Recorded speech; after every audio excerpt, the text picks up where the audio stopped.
बंध कारण शैथिल्यात् प्रचार संवेदनाच्च चित्त से पर शरीरावेश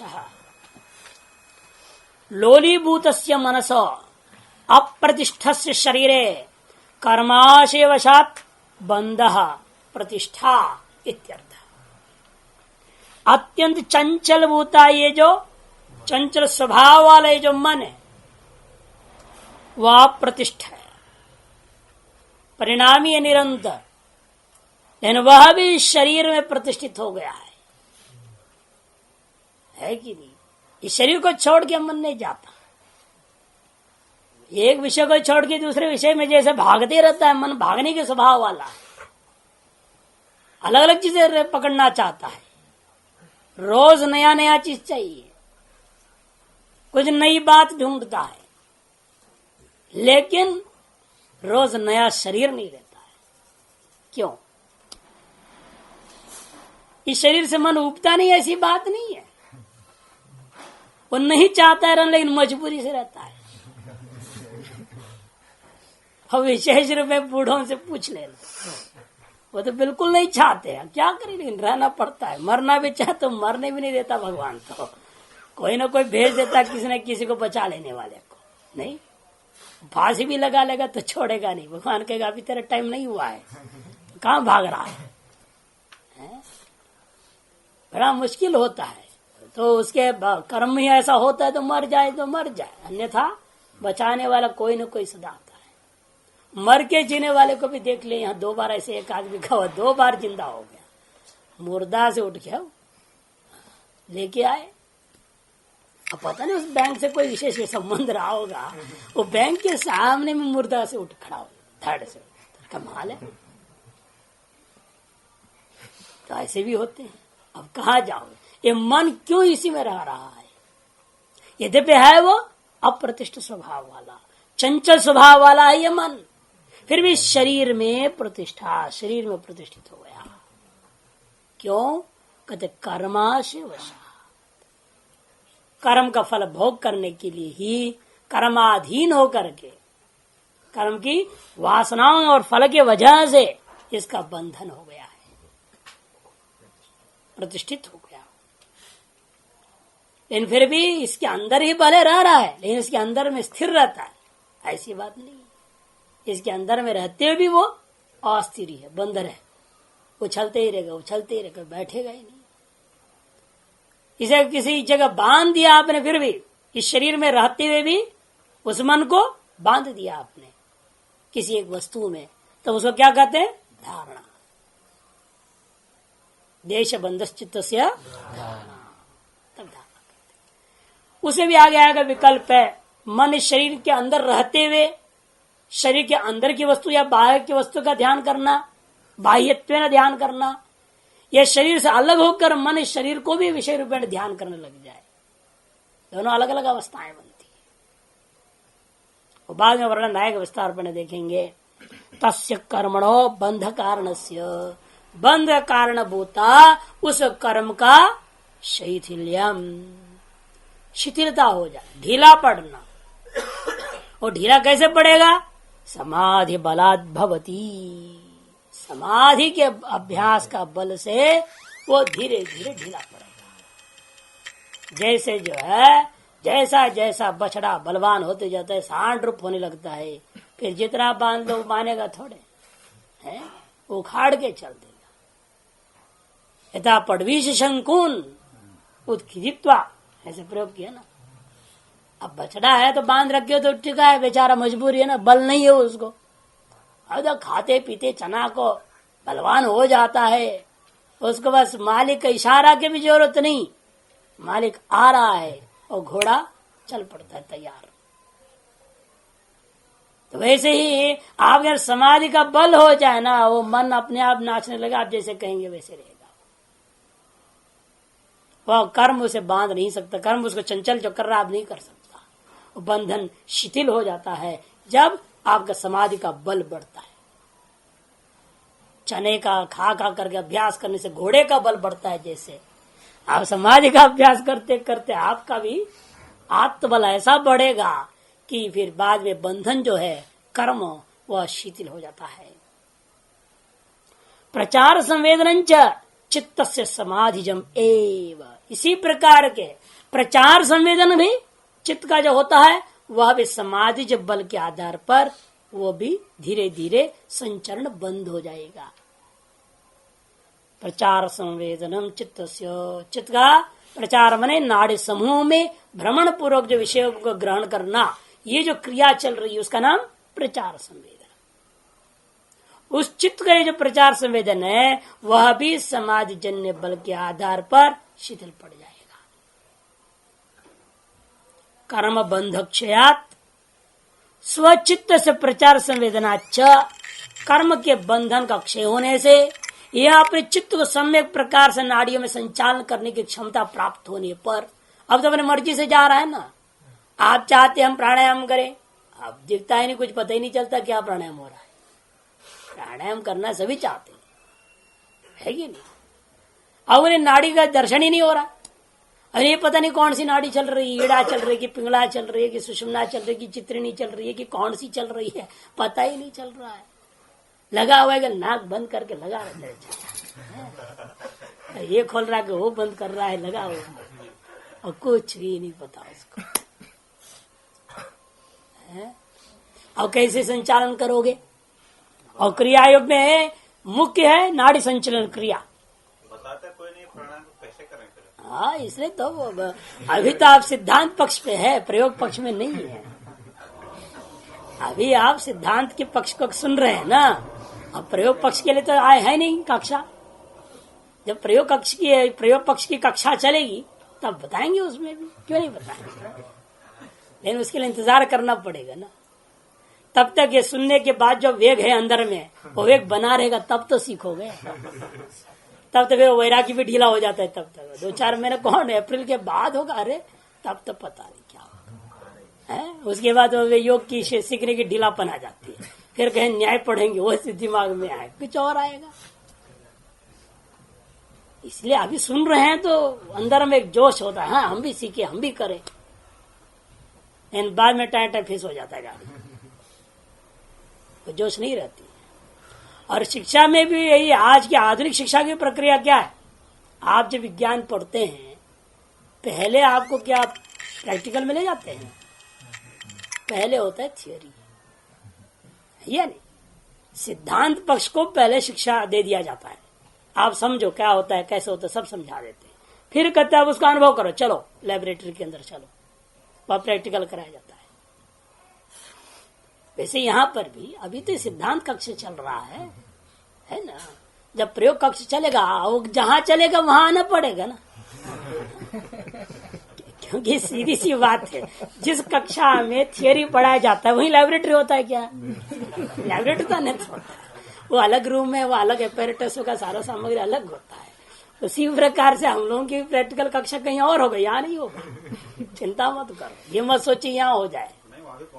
हाँ, जो पहुंचेगा उसको मिलेगा, उसको जरूर कुछ मिल जाएगा। ऐसे तो है नहीं कुछ नहीं मिलेगा, है ना। बाकी व्यक्ति के ऊपर निर्भर है, वो कहाँ तक ले पाता है, कैसे सीख पाता है, कैसे कर पाता है। उसके अपना कर्म है, अपनी वासना है, उसके अभ्यास है, अनेकों कारणों के आधार है, कितना प्रगति कर पाएगा, वो एक अलग बात है। वो तो समय बताएगा अप्रैल के बाद, है ना। तो इसलिए अभी सिद्धांत पक्ष को सुन लो अच्छी तरह से, ताकि आगे अनुभव कर पाए। कर्म बंध क्षयात स्वचित्त से प्रसार संवेदन से च योगी चित्तम स्वशरीरात निष्कृष्य। तब योगी क्या करेगा? कर्म बंध का क्षय होने पर, शिथिल होने पर, अथवा स्वचित्त को नाड़ियों में सम्यक प्रकार से संचरण करता हुआ ग्रहण करने की सामर्थ्य वाला जब हो जाता है, तब वह यह योगी अपना चित्त को अपने मर्जी से अपने शरीर के नाड़ियों में नहीं, दूसरे के शरीर के नाड़ियों में संचरण करना चाहेगा तो कर सकेगा। वैसे चित्तम स्व शरीरात निष्कृष्य, इस चित्त को स्व शरीर के नाड़ी संस्थान से निकाल करके शरीरांतरेशु निक्षिप्त, दूसरे शरीर के नाड़ी संस्थान में निक्षिप्त कर सकता है। निक्षिप्तन चित्तन च इंद्रियाणी अनुपतंती, हर जा चित्त जाएगा तो पीछे पीछे सारी इंद्रियां भी वहां जाके काम करने लगेगी। यथा मधुकर राजानम मक्षिका उत्पतंतम अनुत्पतंती, इसी प्रकार से मधुमक्खी की रानी चल पड़ती है तो पीछे पीछे सारे मधुमक्खियां उड़ते उड़ते चले जाते हैं।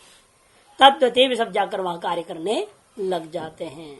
निविशमानम मनु निविशंते, चित्त का निवेश करते हुए पीछे पीछे ये भी सारी की सारी तथा इंद्रियाणी पर शरीरावेशे चित्तम अनुविद्यन्ते। जिस प्रकार से मधुकर मक्खी की जो है रानी बैठती है तो सारे बैठ जाते, उड़ती है तो सब उड़ते हैं, उसी प्रकार से इंद्रियां पर शरीर में जाकर जो घुसने पर भी घुसते हैं और वहां से निकलने पर भी निकल आते हैं। इति अनुविद्यन्ते अनेन अदृष्ट संयम फलम आहा। इसके द्वारा अदृष्ट में संयम करने का फल है ये। अदृष्टे संयमाद परकाय आवेश की प्रक्रिया बता दिया। बंध कारण क्या है? बंध का कारण क्या बोला था? कर्म। कर्म क्या है? अदृष्ट है, पुण्य पाप, यही है ना। उसमें संयम करने का ये फल है। और उसके सामर्थ्य बढ़ते हुए चित्त में सामर्थ्य है, समाज जन बल के आधार पर नाड़ी संचरण की क्षमता आती है। अब वो जब समझ में आ जाता नाड़ी संवेदन, तो अपने आप जब वो व्यक्ति एक शरीर से दूसरे में आना जाना वगैरह या अनेक शरीर बनाकर सभी में अपने चित्त को प्रतिष्ठित करने की क्षमता आदि प्राप्त कर लेता है। ये सब सिद्धियों के चक्कर में नहीं पड़ना है, समझना है केवल। नहीं पढ़ोगे तो बर्बाद हो जाएगी जिंदगी। उदान जयात जल पंक कंटकादिषु असंग उत्क्रांतिश्च। उदान जयात जल पंक कंटकादिषु असंग उत्क्रांतिश्च। इस स्थिति से युक्त थे यहाँ संत विष्णु तीर्थ जी महाराज। एक विष्णु तीर्थ जी महाराज जो योग श्री पीठ के संस्थान थे। उसके बाद अनेक संत हुए और शिवोम तीर्थ शायद आजकल वहां महंत। तो विष्णु तीर्थ जी का गंगा जी के ऊपर चले जाते थे आर पार पैदल। ये नहीं तैर के जाने वाले तो बहुत है, पैदल जाते थे गंगा जी के ऊपर। कोई ने कहा कि खड़ा उड़ाओं को सिद्ध कर रखे, इसे खड़ा पहन के जाते ही। अब उनके कान में बात पड़ी, ने कहा अच्छा ये तो भाई योग का तो अपमान है, यदि ऐसी बात है तो।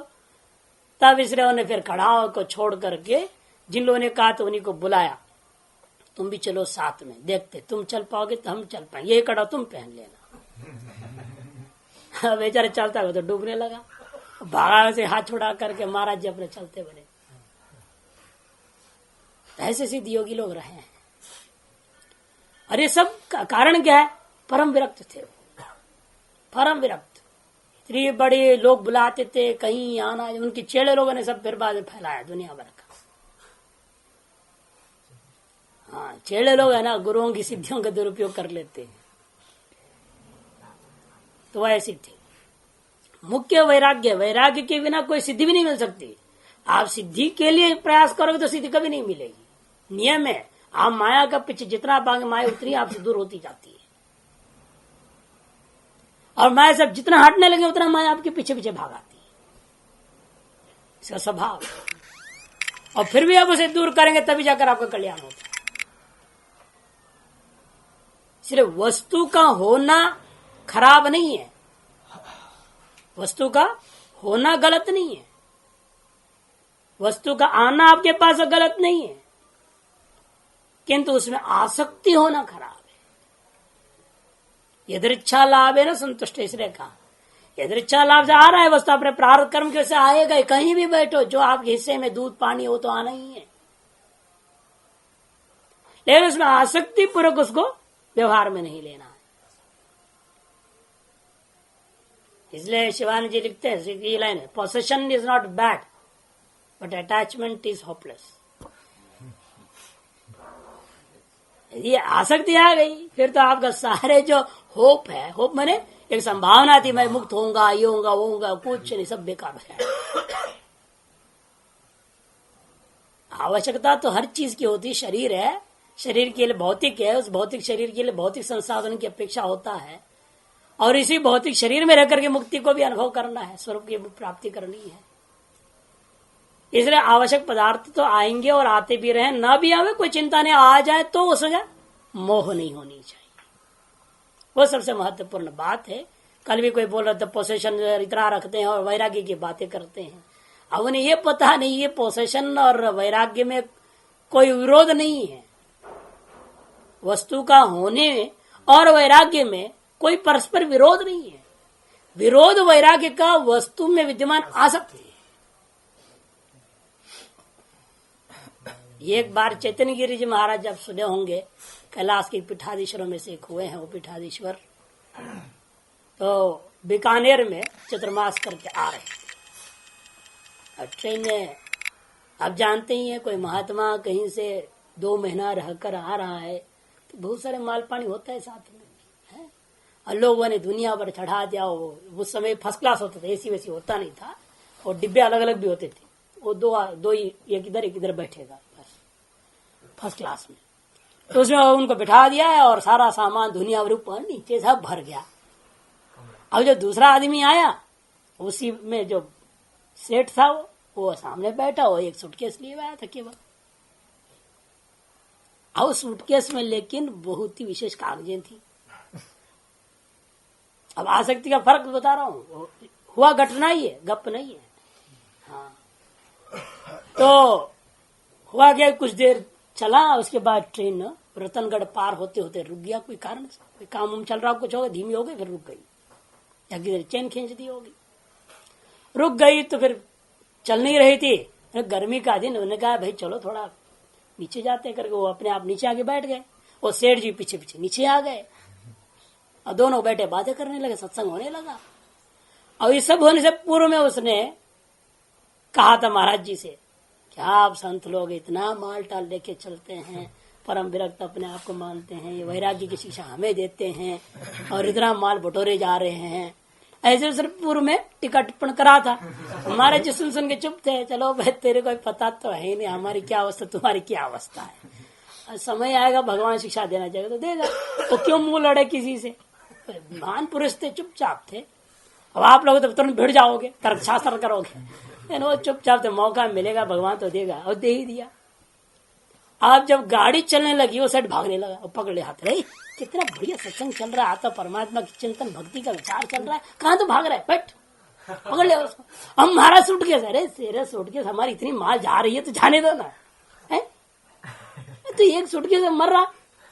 तुमने तो कहा तो इतना सारा बटोर के जा रहे हैं, हमारे सारे माल जा रहे, जाने दो, तुम भी बैठ, तुम्हारे सूटकेस जाने दो। हम महाराज मार चिल्लाते चिल्लाते बचाओ बचाओ बचाओ, रोको रोको, गाड़ी चला, भागा बड़ा मुश्किल से और चढ़ गया। और गाड़ी हल्ला गुल्ला के चक्कर रुक गई फिर दोबारा। और क्या हुआ देखते तो महाराज जी धीरे धीरे आ रहे, अब चढ़ गए, बैठ गए। और फिर गाड़ी चली तो पूछा, बताओ सेठ, तुम्हारे अंदर आसक्ति है सूटकेस के प्रति, मेरे अंदर इतने माल के प्रति है? ये सारे माल को आग लग जाए कि शरीर को आग लग जाए, हमें कोई फर्क नहीं पड़ेगा। लेकिन तेरा एक सूटकेस के 4 कागज गायब हो जाए ना, तेरी जान में हार्ट अटैक लग जाएगी। तो यही तुम्हारे और हम में अंतर है। आसक्ति होना, वस्तु उतरे हैं, वो आश्रम के लिए जा रहा है, चेड़े खाएंगे पियेंगे ना वहां, तो उसके लिए जा रहा है, उनको कोई मतलब है नहीं। जाए पहुंच जाए तो ठीक है, चेड़े खाएंगे पियेंगे, नहीं पहुंचे तो नहीं, सही, क्या फर्क पड़ना है उन्हें। तो वो जो भाव है अंदर में, अनासक्त भाव वस्तु के प्रति, वो मुख्य है। इसलिए वस्तु का होना बड़ा चीज नहीं होता है, उसका वस्तु स्थित है और आपके अंदर वैराग्य है तो कोई विरोध नहीं है। इन वस्तु स्थित है, आपके अंदर आसक्ति है तो वैराग्य के साथ विरोध हो गया। इसलिए वस्तु दोषवान नहीं है, वस्तु में न दोष है न गुण है। वास्तव में दोष और गुण दोनों अपने में है, अपनी ही वासना है, अपनी ही कर्मवशात ये सब व्यवहार हो जाता है।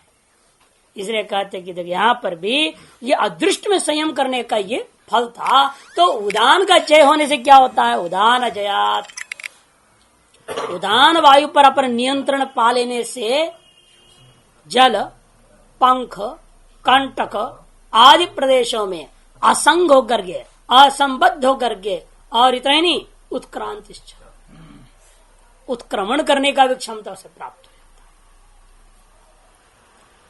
है। समस्त इंद्रिय वृत्ति प्राणादि लक्षण जीवनम,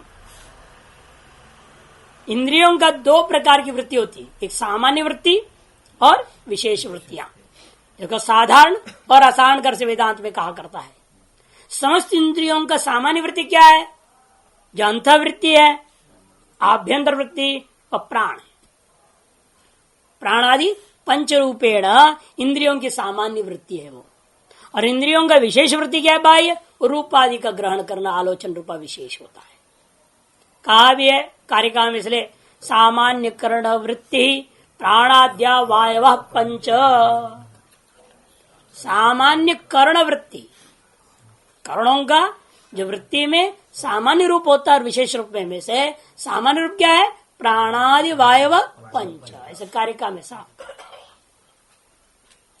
इसलिए यहां पर भाष्यकार शुरू वहां से कर रहे हैं। समस्त इंद्रिय वृत्ति मान इंद्रियों की सामान्य वृत्ति है। इंद्रियों का वो क्या है? वो प्राणादि लक्षणा जीवनम, प्राणादि रूपा जीवन है। पंच प्राणात्मिका जीवन का कारणभूत तत्व वो सामान्य वृत्ति है। तस्य क्रिया पंचती, तस्य प्रयत्नस्य प्राण का प्रयत्न के जो है क्रिया जो कार्य है वो 5 प्रकार की होती है। तस्य प्राणस्य प्रयत्न विशिष्टस्य क्रिया माने कार्यम पंचती। कौन से? पहले का नाम प्राणी है। मुखनासिका गतिर आ हृदय वृत्ति ही, मुखनासिका से आने जाने वाला है और हृदय पर्यंत उसका गति है। दूसरा समान है, समम नयनात् समानश्च अनाभिवृत्ति ही इति। समम नयनात् खाए पिए को सम्यक प्रकार से नयन करता है। और कहा तक है? आ नाभिवृत्ति, नाभि पर हृदय से लेकर के नाभि पर्यंत है। आ नाभिवृत्ति, अनाभि नहीं लेना, आ नाभि पच्छेद कर देना। आ नाभि पर्यंत हुआ, जैसे आ हृदय लेना, आ यहाँ मर्यादार्थ में आ नाभिवृत्ति। अपनयनाद अपान, अपनयन करता है। जो खाए पिए वगैरह को हजम होने के बाद जो कचड़ा माल पेटी का होता है वो नीचे ले जाने वाला, नीचे की ओर खींचने वाला। इतना ही नहीं, आपको धरती पर टिकाए रखने वाला, नहीं तो हवा में उड़ते रह जाते। यदि अपान वायु बिगड़ जाए, आदमी हवा में उड़ने लग जाए, क्यों उदान वायु काम करेगा? वो तो उठा देगा सीधा आपको। ये अपान वायु नीचे गुरुत्व शक्ति के आधार आकर्षण करके खींच के पकड़ा हुआ है। इसे कहते हैं अपान वायु क्या कर रहा है? ये अपनयनात् अपान। कहाँ तक है ये? आपाद तल वृत्ति, पाद के तल भाग पर्यंत ये जो है अपान वायु का विशेष कार्य देखने को मिलता है। उन्नयनात् उदान आशिरोवृत्ति, और उन्नयन करता है ये, इसीलिए इसका नाम उदान पड़ा। और कहाँ है? कंठ से ऊपर शिरोवृत्ति है। और व्यान क्या काम करता है? व्यापी व्यान, पूरा शरीर में व्यापक है। ये ना हो तो नाड़ियां चलना बंद कर दे, नाड़ी में खून है ना वो चले, है ना। आपने अग्निशामक वाहन का पाइप को देखे हैं कभी? अग्निशामक वाहन जानते किसे कहते हैं? Fire fighter, fire brigade. जो अग्नि को बुझाने के लिए आता है ना, बड़ा लाल लाल मशीन आता है, गाड़ी, लाल गाड़ी, दमकल बोलते हैं उसको, अग्निशामक वाहन। उसके पाइप को देखो आप, ऐसा होता है, और चपट होता है, गोल बनाए रखे रहते हैं और तो फेंक देते हैं। वो गाड़ी उधर खड़ी है, आग उधर लगा है, लंबी छोड़ देते हैं उसको। अब इधर से पानी छोड़ता है तो क्या होता है? उसके पहले हवा, मोटर के साथ ऐसा विशेषता है, हवा जैसे भरती से आप खा जाता है, पीछे पीछे पानी जाता है, ऐसा फोर्स छोड़ देते हैं। हवा के लिए फोर्स कहाँ से आएगा? मोटर इस तरह से चलाया जाता है, ये फोर्स क्रिएट होता है और आगे खोलते जाता है। आप देखो जब शुरू में होता है बड़ा अच्छा लगता है, इसलिए पता लगता है कैसे खुल रहा है वो यूं गोल गोल फूलते जाता है, फूलते जाता है। और बंद कर दो तो कर दो वापस।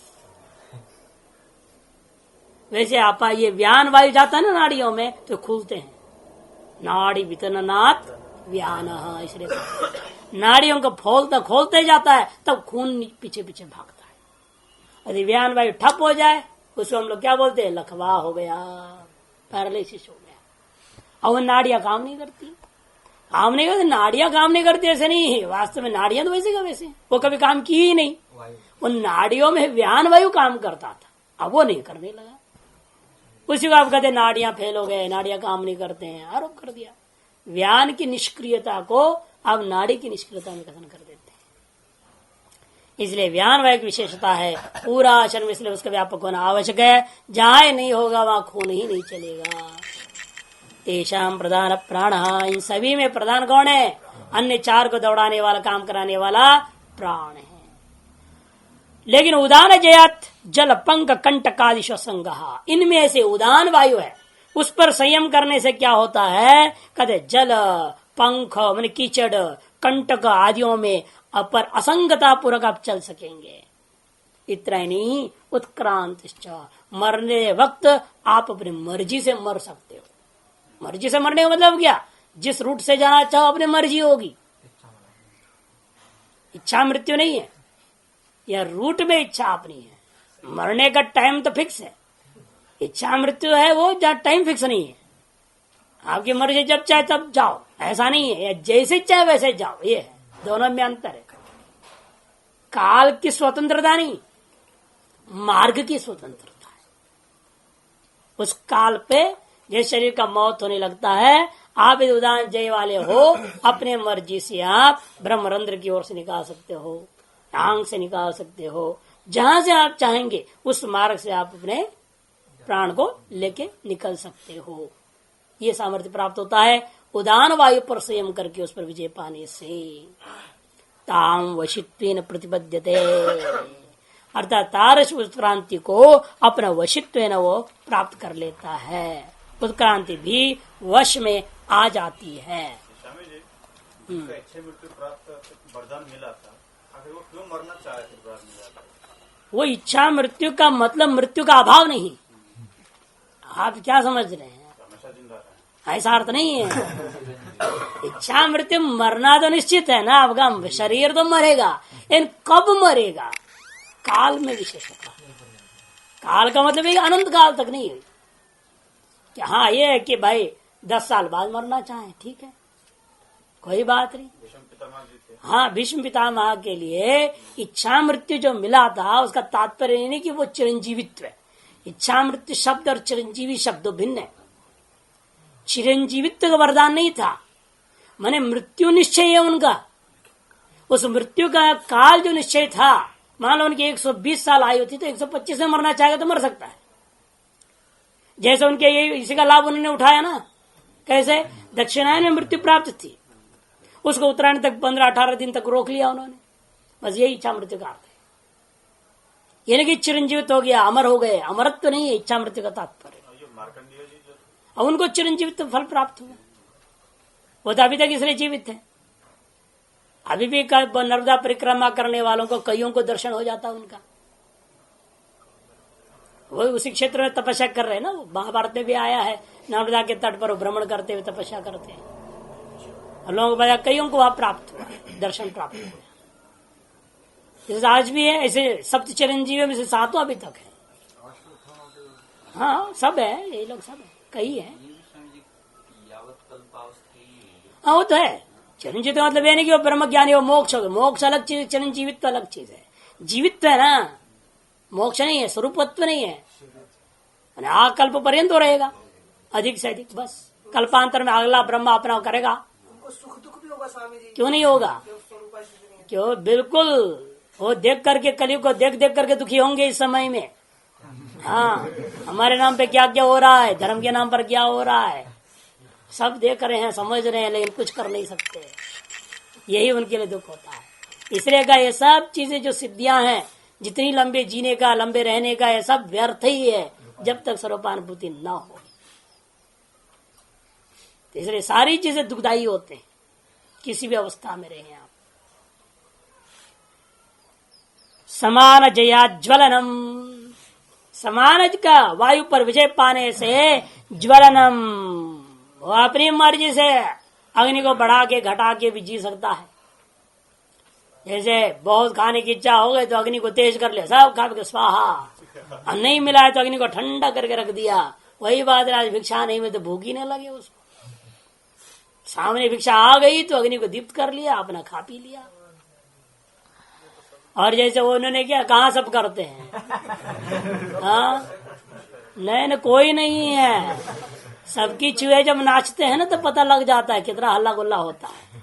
नहीं, और नहीं मिलता है तो पानी वानी पी के सो जाते हो, एक अलग चीज है। और सोना नहीं है यहाँ, अपने ध्यान में मन लग जाए। भूखा बैठा है तब भी, भूखे भजन न हो तो गोपाला ले ले तेरी कंठी माला, क्यों बनाए।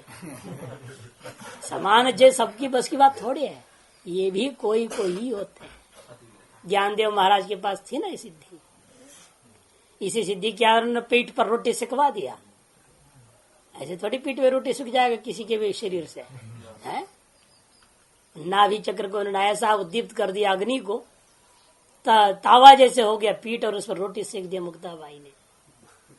तो सिद्धियां सभी के पास नहीं आ सकते, ऐसे थोड़ी है। और दुरुपयोग करने वाले ज्यादा है ना। ये छोटे मोटे सिद्धियां मिल जाते, उसी को दुरुपयोग कर रहे हैं, तो बड़ी बड़ी मिल जाती, फिर क्या कर लेंगे ये?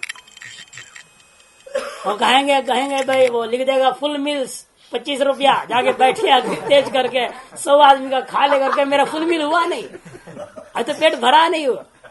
ऐसे सिद्धियों का दुरुपयोग करेंगे, घटिया लोग हैं, कलयुग की खोपड़ी है ना। तो इसीलिए भगवान ने सब सिद्धियों को लोप कर दिया है, इसलिए सब सिद्धियां लोप हो गए। अभी अयोध्या में एक महात्मा है, कम से कम 45 रोटी खाता है। हम बात है ना, एक योगी थे जो कुछ साल पहले उनका शरीर भी शांत हो गया। वो मुंबई पहुंचे थे एक आश्रम में, एक महात्मा थे कृष्णानंद कोठारी, उनका नियम था पहले आपको बताना पड़े कितना रोटी खाएंगे, हाँ उतनी बने, बर्बादी नहीं होनी चाहिए। ठीक है महाराज, हो गया महाराज, देखिए हम 4 रोटी खाएंगे, 100 ग्राम घी झांकते जाना पड़ेगा, नहीं तो 100 ग्राम घी जितने में लगेगा उतनी रोटी में खा लूंगा। उन्होंने सोचा ऐसे गप्पे मार रहा होगा, कोई बात नहीं, बोलने दो। हम तो उन्होंने अपने 4 हिसाब से इलाका मिला जुला करके 25-30 रोटी बना दिया। तो 25-30 रोटी, 4-5 लोग थे, सबके 4-4, 5-4, 3 कोई खाने वाला, तो 25 रोटी बन गई। अब बना, वो सब बैठ के खा रहे थे। अरे रुक जाओ आप लोग मत खा, बोला कि हमको लग रहा है डाउट इतने ही आ रहा है थाली में, तो बर्तन में इतने ही है। उसे पूछा रसोई कितना बनाया, घी तो नहीं दिया 100 ग्राम तुमने साथ में? तो अच्छा मैं 4 खाऊंगा। कोठारी जी को बोला देखिए आपका नियम हम उल्लंघन नहीं कर रहे हैं, आप 100 ग्राम दे दीजिए या तो 200 रोटी लाइए। क्या बात कर रहे हो? हाँ चैलेंज करता हूँ, 100 ग्राम घी हमारा पेट मांगता है, तुम्हारे आटा जितना चौतना जाए क्विंटल भर, कोई फर्क नहीं पड़ता। अच्छी बात, हाँ करके देखो बोला उन्होंने। और कोठारी भी जोश चढ़ गई, परीक्षा लेते हैं, चल भाई 10 किलो आटा गूंद दिया उन्होंने, अब मोटी मोटी 200 रोटी बना दी, और थोड़ी थोड़ी घी लगाते रहे, और 100 ग्राम घी 200 रोटी में डाला, और पूरे 200 टिकट खा गया। तब मान लिया भाई योगी ऐसा भी होते हैं।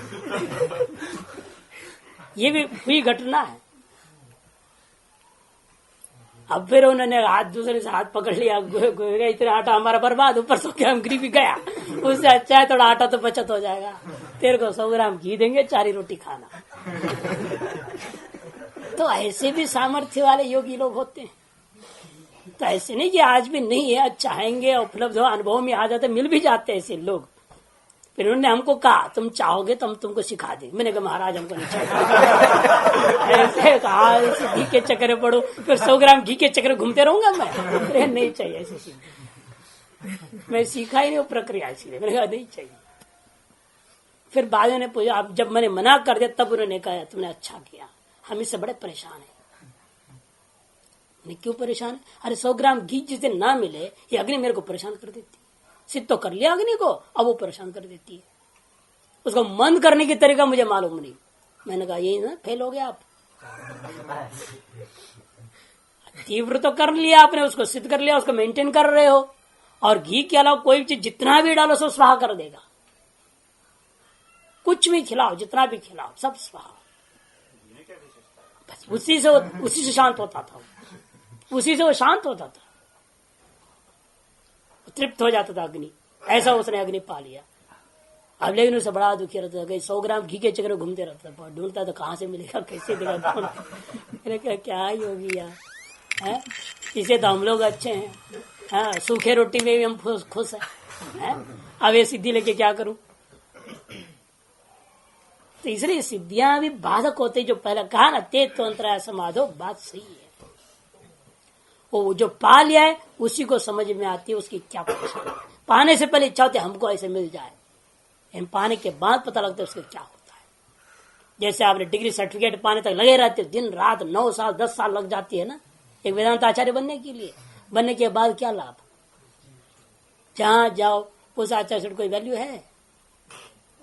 बेइज्जती होती तो अंदर से दुख होता, क्या इतना लगाया समय, वेदांत आचार्य बन गया, फिर 100 रुपया दक्षिणा नहीं पड़ता।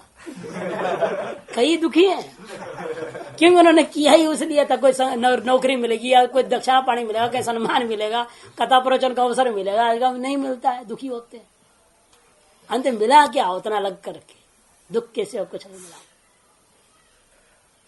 इसलिए सारी चीज, कोई भी सिद्धि, वो भी एक सिद्धि है ना, वेदांत आचार्य बन जाना भी एक सिद्धि है। अब वो सिद्धि भी नहीं हो पा रहा, वो बात अलग गया है। इसे स्वरूपानुभूति को छोड़कर कोई भी सिद्धि है वो दुखदायी होता है। समान जया ज्वलनम जित समान तेजसा उपद्मानं कृत्वा ज्वलति। जित समान योगी, जिस समान वायु को जीत लिया हुआ योगी, तेज को उत्तेजन करके प्रज्वलित करके अपना जिष्ट कार्य को सिद्ध करने में सक्षम हो जाता है। श्रोत्राकाश संबंध संयमा दिव्यम श्रोत्रम, यदि प्राथिक के साथ विलियात है सारी चीजें आता ना, प्रातिगम जो प्राथिभ था, उस प्राथिभ के साथ में तथा प्रातिभा कह दिया था, जो है जब स्वरूप का पहले चित्त को, उसके बाद में स्वरूप का पुरुष का ज्ञान होता है, पुरुष पौरुष प्रत्यय में ध्यान करने से एक कहा था ना उसने, उसका फल बताया तथा प्राथिभ इत्यादि बताया था। वहां पर दिव्य श्रोत्रादि का वर्णन हो चुका है। लेकिन यहाँ अलग अलग करके भी यदि मान लो पौरुष प्रत्यय में ध्यान करो सिद्धि नहीं पा सकता है, अन्य भी प्रक्रिया बताने के दृष्टिकोण से यहाँ बता रहे।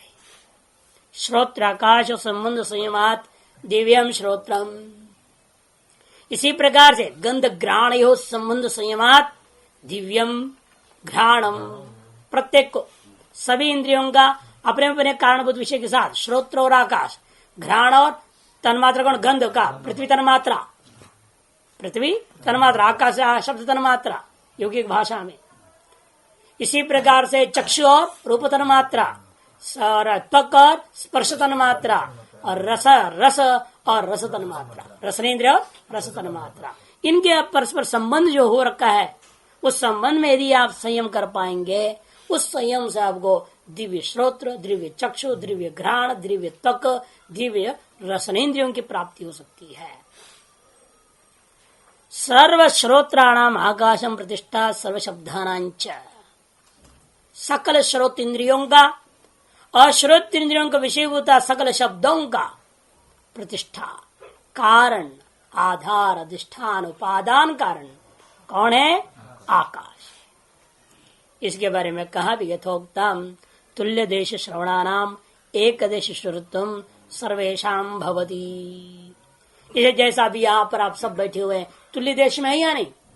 तुल्य देश में रहने वाले सकल श्रोत इंद्रियों को तुल्य देश श्रवणानाम इंद्रियाणाम एक देश श्रुतित्वम कर दिया। एक उपदेश का श्रवण होगा, अलग अलग श्रवण नहीं होगा। ये तो पतंजलि महर्षि का ये में अपवाद हो रहा है, उन्होंने अपने संकल्प से ऐसे कर दिया था। एक देश में रहने वाले सभी श्रोत इंद्रियों में अलग अलग विषय श्रवण हुआ। जब महाभाष्य बोलने लगे थे, जब पतंजलि महर्षि, यही पतंजलि महर्षि जी अपने सहस्र फण को खोल करके बैठ गए अंदर और संकल्प का जो है उपदेश देने लगे भाष्य का, तब हर विद्यार्थी को अलग अलग सूत्र का भाष्य सुनाई दे रहा था, सबको एक बात सुनाई नहीं दे रहा था। उतनी वाणी को इस्तेमाल किया और सिद्धि के माध्यम से जिस वाणी के अंदर जिसके कान में जो सूत्र जाना चाहे भाष्य से, तो उतनी ही गई। ये विलक्षण क्रिया उन्होंने इस्तेमाल की थी। लेकिन सामान्य नियम क्या है? तुल्य देश विद्यमान सकल श्रोत इंद्रियों को द्वारा ग्राह्य शब्द भी एक ही होगा, समान शब्द का श्रवण ही होगा। इसलिए कहते हैं तुल्य देश श्रवणानाम एक देश श्रुतित्वम सर्वेशाम भवती। एक देश श्रुतित्वम सर्वेशाम भवती। तच्च एतद् आकाशस्य लिंगम अनावरण च उक्तम, कि समान देश और समान आकाश में विद्यमान श्रवण इंद्रियों के जन्य जो ज्ञान से युक्त व्यक्तियों का एक देशावच्छिन्नत्व श्रुतित्व होता है। एक देशावच्छिन्न श्रवण इंद्रिय है ऐसे माना जाएगा, क्योंकि आकाश का कोई कार्य श्रवण इंद्रिय नहीं है, उपाधि वशात बना है ना।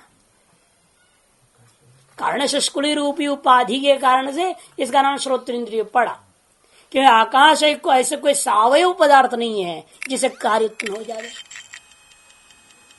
इसलिए वायु में परमाणु लोग माना। और वेदांत में तो अलग है, वहां तो सावयव है वो, इनके यहां तो गुणात्मक है।